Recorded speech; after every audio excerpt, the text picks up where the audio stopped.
भारत में धर्म की महागाथा अधूरी रह गई। इस प्रकार भविष्य में जीवों का मार्गदर्शन कैसे संभव? इतना महत्वपूर्ण ग्रंथ अधूरा रह जाए, ये तो उन्हें भी स्वीकार नहीं होगा। तो नियति क्या है? क्षमा करें प्रभु, मैं अपना कर्तव्य अधूरा नहीं छोड़ सकता। मुझे तो इस कार्य को पूर्ण करने का प्रयास करना ही होगा।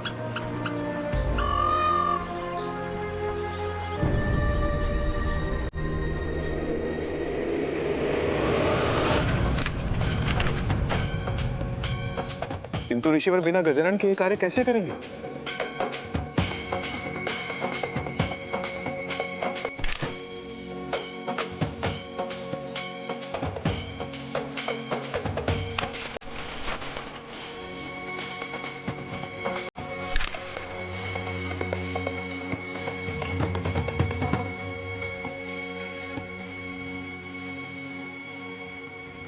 ये क्या?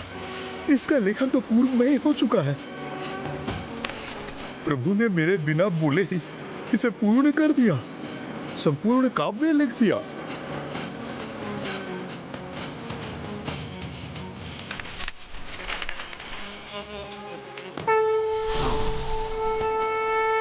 अद्भुत है आपकी लीला गजानन।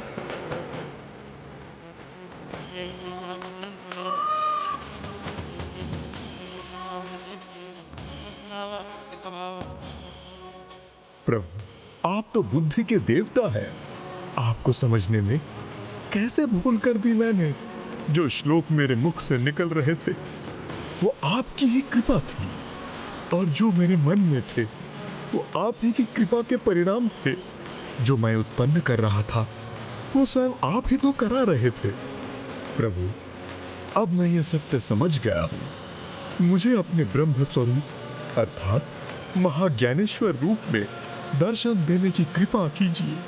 दर्शन देने की कृपा कीजिए प्रभु। दर्शन देने की कृपा कीजिए प्रभु।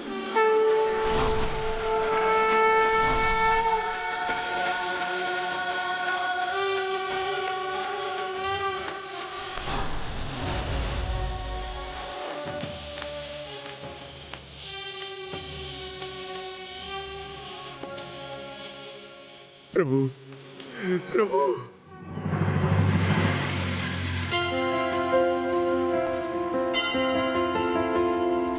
एकदन्तं महाकायं तप्तकाञ्चन सन्निभं लम्बोदरं विशालाक्षं वन्देऽहं गणनायकम्।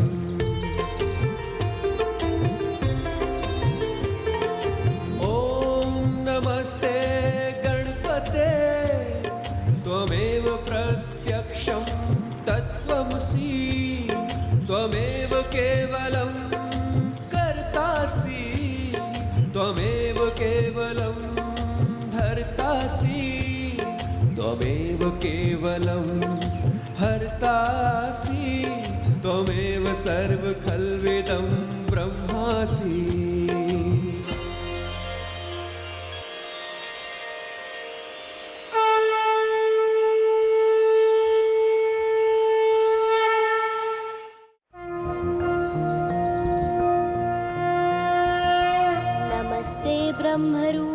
हे ऋषिवर, वैदिक साहित्य श्रेष्ठ है, किंतु आने वाले युग कल युग को ध्यान में रखकर आपने इसे सरल बना दिया। इसलिए आपका ये महाकाव्य महाभारत कहलाएगा। गणपतये नमः। आपकी ये रचना मानव जाति के लिए मार्गदर्शक का कार्य करेगी। धन्यवाद हे ज्ञान बुद्धि और श्रुति के ईश्वर कि आपने मुझे और मेरी इस रचना को शुभाशीष दिया। ऋषिवर, मैं अपना कार्य संपन्न कर चुका, तो क्या अब मुझे प्रस्थान करने की आज्ञा है? अवश्य प्रभु। प्रणाम ऋषिवर। शीघ्रता कीजिए मूषक जी। अब जाकर निश्चिंतता से माँ के हाथों बने पकवान खाऊंगा। देवी, यहाँ नवीन दिव्य ऊर्जा संकेत दे रही है कि गणेश भी अपना कार्य पूर्ण कर शीघ्र लौटने वाला है। बहुत सारे कार्य करने शीघ्रता तो हमें भी करनी होगी। शीघ्र अपने पुत्र के लिए उचित कन्या ढूंढनी होगी हमें। मैं जाकर विवाह उत्सव की तैयारियां करती हूँ।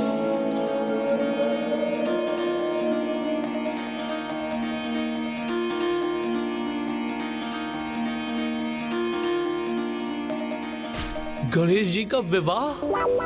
गणेश जी के लौटने पर सर्वप्रथम यह शुभ समाचार मैं ही उन्हें दूंगा।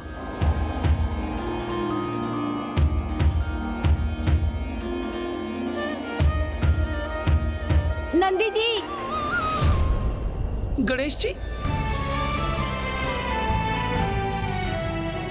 प्रणाम गणेश जी, आप उचित समय पर पधारे हैं। मुझे आपको एक सूचना देनी है। सूचना अच्छी होनी चाहिए नंदी जी।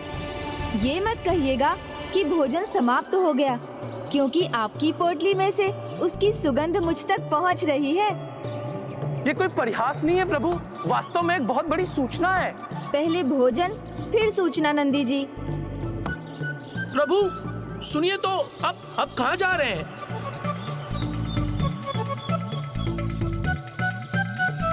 प्रभु सुन तो लीजिए, यह सूचना सुनकर आप आनंदित होकर उछल पड़ेंगे। अच्छा तो सुनाइए नंदी जी। आपका विवाह होने वाला है। माता और प्रभु आपके लिए उचित कन्या ढूंढ रहे हैं।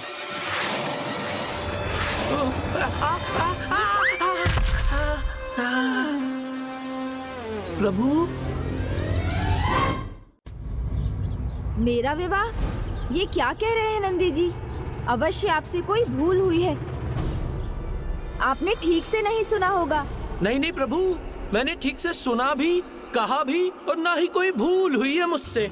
ये तो शुभ समाचार है प्रथम पूज्य। मैं समझता हूँ प्रभु, इस शुभ समाचार को सुनकर तो किसी के भी मन में लड्डू फूटेंगे। इसीलिए तो कहता हूँ कि अब मोदक खाने का नहीं, अपितु खिलाने का समय है गणेश जी। अब आप अपने मन में फूटते हुए मोदकों को समेटिए। तब तक मैं जाकर अन्य लोगों का इस शुभ समाचार से मुंह मीठा करवाता हूँ।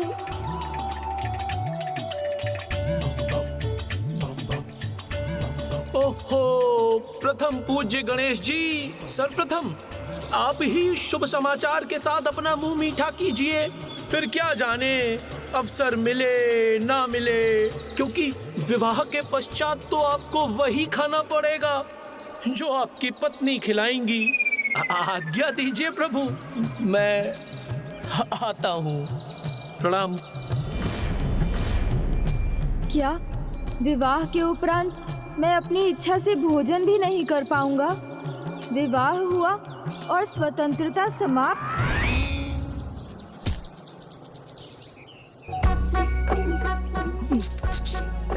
प्रभु सुनिए तो, वो देखिए प्रभु, वहाँ आपकी होने वाली पत्नी। क्या? कहाँ है मेरी पत्नी? मेरा अर्थ था विवाह के उपरांत वही तो होंगी ना वो प्रभु। मूषक जी, अनर्गल प्रलाप बंद कीजिए। विवाह, ये तो बहुत बड़ी समस्या है। आज प्रथम बार मुझे किसी समस्या का हल नहीं सूझ रहा। मैं तो उलझ गया हूँ। मैंने तो पहले ही कहा था प्रभु। क्या कहा था? कि मत कीजिए। क्या नहीं करूँ? यही महान कार्य। बालक हैं, किंतु बालकों वाला कोई कार्य तो आप करते नहीं। संपूर्ण संसार की समस्याएं हल करते हैं। तो फिर सब आपको विवाह के योग्य समझेंगे ना। ऐसा कौन सा महान कार्य कर दिया मैंने मूषक जी कि माँ और पिताश्री मेरा विवाह करने पर तुल गए? क्या नहीं किया है प्रभु आपने? सब कुछ आप ही ने तो किया है। दुष्ट असुरों का अंत और देवताओं की सहायता, और तो और संसार के महानतम ग्रंथ महाभारत का लेखन। तो अब आप ही बताइए, आपको बालक कौन कहेगा भला? जो हुआ सो हुआ, किंतु अब क्या करूं? उसका कोई सुझाव है? हाँ, क्यों नहीं प्रभु, मेरी बुद्धि के पास तो सुझाव ही सुझाव हैं। किंतु आपके लिए जो सर्वथा उचित है वो ये बताना और जताना कि आप एक नन्हे बालक हैं। नन्हा बालक? आपको अपने व्यवहार से ये दिखाना होगा कि आप अभी भी एक बालक ही हैं। तभी तो आपका विवाह टल सकता है प्रभु। उचित है, किंतु मुझे उसके लिए करना क्या होगा? बताऊंगा, किंतु सर्वप्रथम आप वचन दीजिए कि जो कुछ भी मैं कहूँगा वो आप अवश्य करेंगे। करूँगा, सब कुछ करूँगा। तो फिर आरंभ करते हैं नटखट बालक बनो अभियान, जिसका प्रथम कार्य होगा उत्पत्ति बनो।